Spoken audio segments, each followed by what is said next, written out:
welcome to my top 5 favourite Photoshop tips that I am going to share with you today.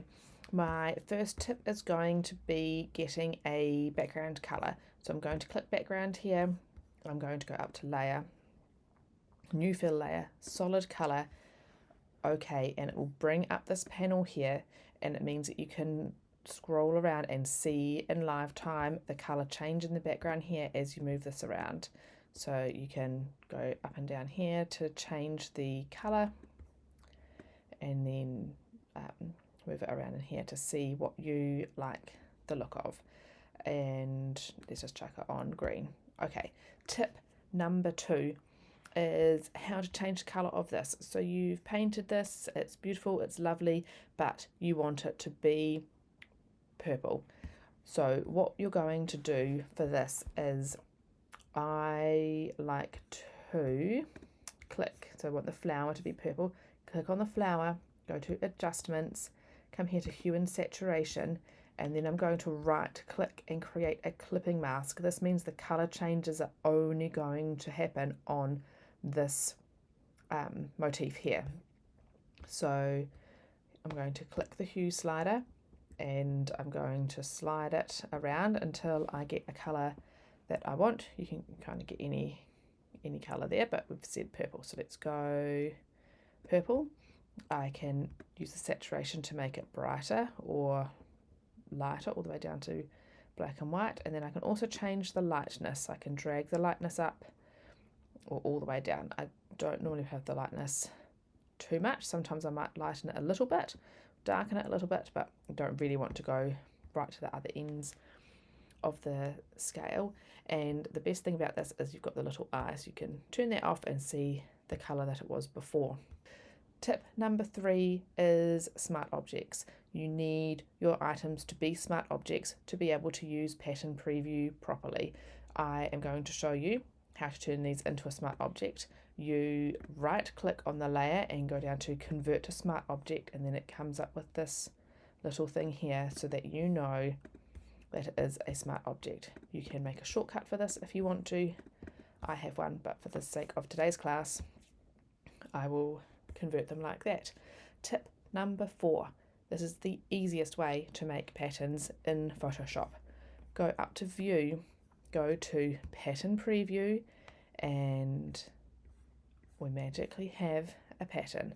Now this isn't necessarily a very good pattern just yet. It is the same motif that has just been repeated, but you can select the motifs here. And tip number 5, this is the same as my Illustrator one, seriously favourite tool, is I'm going to hit option, and you will see there's the black arrow and the little white arrow beside it. So I'm going to unclick option, click it again, and you'll see it. I've clicked and holding option, I'm going to click and drag over to here and unclick and unoption, and then you can see that you can make a pattern like this. Now you might be wondering why the hue and saturation hasn't changed this, and it is because it was clipped to this one here. So there is a way to do that differently. I'll go Control Z, and what we can do is we can go right click and we can, where is it?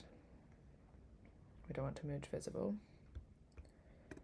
We want to select these, select the 2 of them and merge the layers. So I am going to turn this into a smart object again, and then I will select the motifs. I'm going to click the option key and drag, and then I'm going to rotate these, I think. Let's see, I will move them around a little bit. So we can pop that there and just move the leaves a bit to make it look a little bit nicer. Let's see.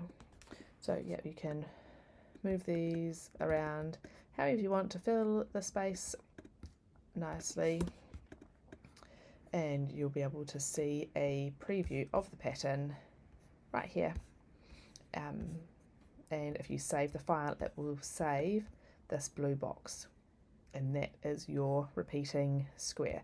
So you can obviously make these bigger, or not bigger, sorry, make these smaller.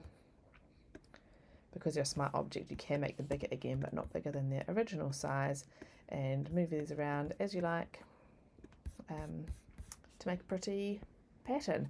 So they are my 5 favourite Photoshop tips for you. I hope they were helpful. Please let me know if there are any other tips or tricks that you would like to learn, that you are curious about. Flick me an email, DM me, pop a note in the comments here. I would love to hear what you would like to know or what you have thought of this. I will see you next week.